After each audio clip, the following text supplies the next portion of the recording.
Hey, it's Greg from Cutting Edge Stencils, and we are live. Another episode of How to Paint and Stencil with me, Greg Swisher, coming to you from Ramsey, New Jersey, the Cutting Edge Studios.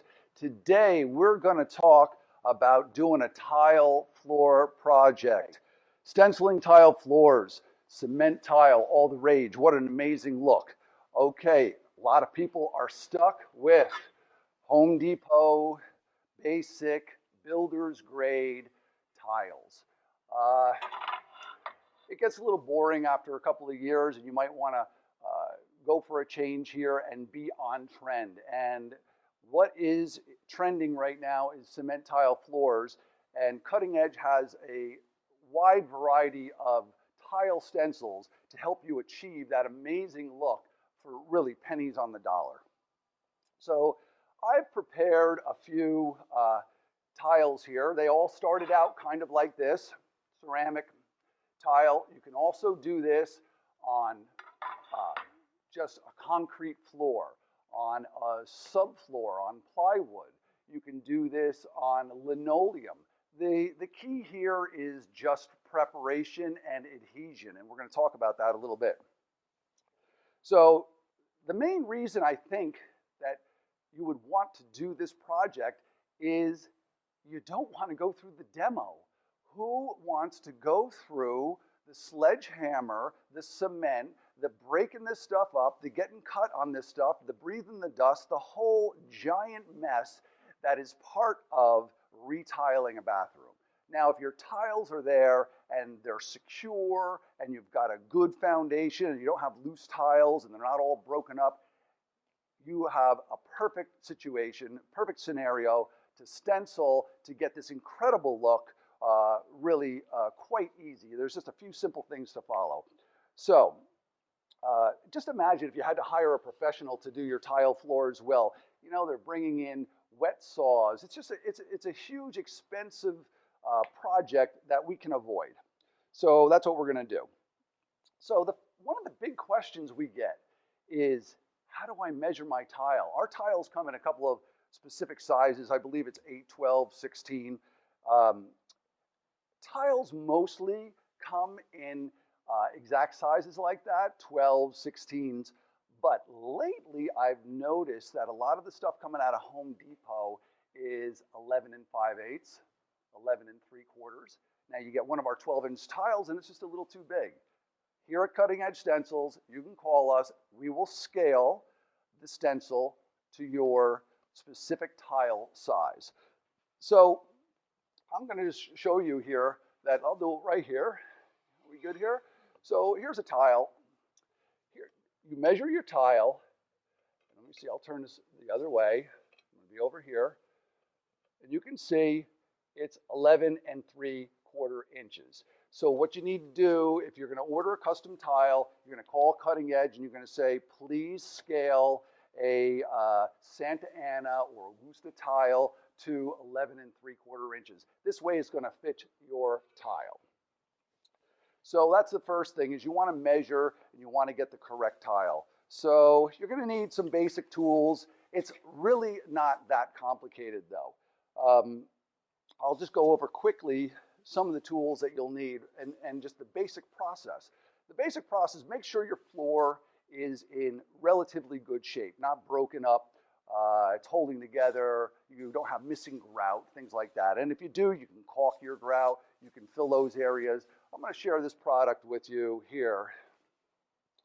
It's DAP Ready Mixed Concrete Patch. Now this you can use if you're doing a concrete floor or if you want to fill a little bit of grout. It's just a convenient, ready to use. You don't have to mix it, and you can do some repairs with this. This is a great way to go. Now, when you're doing your tile floor, what I recommend is you give it a light sanding. And it might seem a little odd to sand ceramic, but it's just breaking the sheen. You can take a sanding block with a little bit of 220, and you can sand your tile and just break the sheen. All you're trying to do is give some tooth and some adhesion, some better adhesion with the primer to the tile. This is really the most important thing when doing a tile floor is your adhesion to the floor. It's your first layer of paint. It's your first layer of primer. And if that is compromised in any way and you do not get good adhesion, that good grip on that tile, you're going to be cursing yourself because it's going to be peeling up and it's not going to be hanging in there. And then you're going to try to touch it up and it's still going to peel. You basically have to strip it. So you want to get good adhesion. So we do a light sanding on there, then we do a nice cleaning. You really want to degrease. That's really the most important thing. Wax and grease and dust, of course, off your floor. So we would vacuum the floor, very good. Then we take either some TSP, trisodium phosphate, which is a great grease cutter, a little in a bucket, wash the floor. You can use soap and water, just get it relatively clean. Okay, so your floor is patched, your floor is clean. Now, the primer. This is my favorite, Stix primer. You can use other primers. There's alcohol-based bin. This is water-based, by the way. There's Kills. They make Kills in both oil-based and in water-based. My favorite is Stix. It really does stick. It's water-based. It's awesome. Now, it comes white, but if for some reason you design your tiles, you find a reference online that you like, and it's a little bit of an off-white like we have here. This is actually a Navajo white. You can have your paint store tint your Stix to that color. This way, when you prime your floor, you prime your tiles, you've already got your color. You've already got your base coat. You've just eliminated that step of having to come back and base coat to get your color. So just, that's a great trick. Just keep that in mind. Now, your floor is clean. You apply the Stix. I would apply it with a tight nap roller. Couple reasons. You could grab a regular roller that you would use on the wall, but it's got too much nap to it. It's too hairy. It's going to leave too much texture. So when you use a nice tight foam roller, and you can get these bigger than the 4-inch, you can get a 6-inch if you want. What it's going to do is it's going to lay down a very flat coat. And in stenciling, the flatter or smoother the surface you're stenciling, the tighter the lines, the better it's going to look. So I recommend using a tight nap roller, using Stix, clean tile floor, ready to go. Now that's what we have here. I'm going to move this here. And I think what I'll do is I'll just stencil one of these for us. So we know how to measure. Oh, and there, I got a little trick I want to share with you.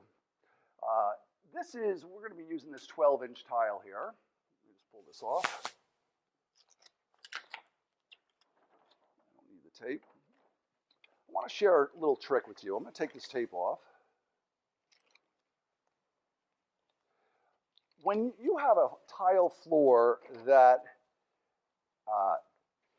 of course, I'll kind of replicate it here. What I'm trying to say is when I start to stencil this, and I place this down and I stencil this, sometimes it's going to be hard to line this up because the paint gets on the stencil and you can't really see where the tile is. So one trick I really like to do when I'm doing a tile floor is I take a Sharpie and I take a ruler here and I extend the outside lines of the stencil. So you see what I'm doing here? I go right to this area here and I just extend it. And I extend it here. And I'll do the same here. So this way, I'm not just lining up the stencil where the openings are. I can line up this stencil from the outside edges of the stencil, which just gives me that much more area to make sure I'm correctly aligned. So I'll show you what this means here because this might be a little confusing. Okay, let me just add it here. All right, remember, Insta100, you save 30%. till Monday, Cutting Edge Stencils. Okay, so you see how I can place this down, and I can even use 2 inches in as a reference for keeping this square and straight. And you can see I did it here and did it here. So I have all this outside area to help align instead of just trying to look inside these openings and find where it goes. Okay, it's just a good practice. Continue with black Sharpie around the outside edges. Now, I have a stencil here. I put a little spray adhesive on it. When you do the spray adhesive, of course, do it in a well-ventilated area. See, I'm lining up my stencil and pressing that down. Now, listen, next week, we're going to get into doing this cement floor right here. I'm going to show you how to work it into the baseboards, talk to you a little bit about these registration marks that we have on the ends of the stencils, which we do not need when we have a tile floor. We just line the stencil up with the tile itself. But on a floor that's a large floor, that's either wood or linoleum, you would use these registration marks and they come in very handy. Okay, so I've got some black paint here. Just going to give that a quick shake. Got my 5 tool here. I'm going to pour the paint onto my paper plate. I'm going to wipe the edge with a brush. I'm going to clean the rim with the brush. If you keep this rim clean, your paint will stay in good condition and your lid will seal, and that's what you want to do. Here's a great little tip. This is from Janna. Take a wet paper towel, put it in a little sandwich bag, place your brush in that. The moisture will keep this brush wet. When you need it, you pull it out. Okay, I'm going to quickly have my offload paper towels right here. And I've got my dense foam roller. I am going to, as usual, deliberately load my roller. I am not just plowing it through. I am keeping edges clean. I am loading it evenly. Then I will offload it 1 or 2 times on a paper towel for a perfectly loaded roller. That's what you're looking for. The biggest mistake in stenciling is too much paint on your roller or brush. This causes bleed, gives a less than perfect line. That's why we need to load this perfectly. Now, I'm going to start by a light pressure, very light pressure, and I'm going to start to build up my coverage. If I push down hard, I'm going to force paint under the edge of the stencil, and it will bleed. And we're not looking for that. We're looking for a nice, clean look. But I'm going to tell you this. When you're doing an entire floor, you can have some bleed. Bleed is a part of stenciling. It's going to be there. But when a person walks in and they look at the floor, they're going to see the pattern. They're going to see the color. This is what they're looking at. Their eye is not going to see the bleed. They're going to be looking at the pattern itself. Okay, so I'm gradually increasing pressure. In this case, I'm being careful not to roll over my registration marks. I could tape those out, and I would if we were continuing here. So I'm just gradually increasing the pressure. And I'm telling you, I'm using a flat black paint on a flat base coat because all of my durability will be coming from my top coat, from whatever is on top. And with the advantage I have with the flat paints are a couple. One is that they dry very quickly. 2 is that they don't seep underneath the edge. And that's what you're looking for. So this will help you give you a great tile look, a great stenciled print, without having to worry about your durability in this coat. you're going to get your durability in your top coat. Okay, look, I'm going to pull this off. And you can see, this is already amazing.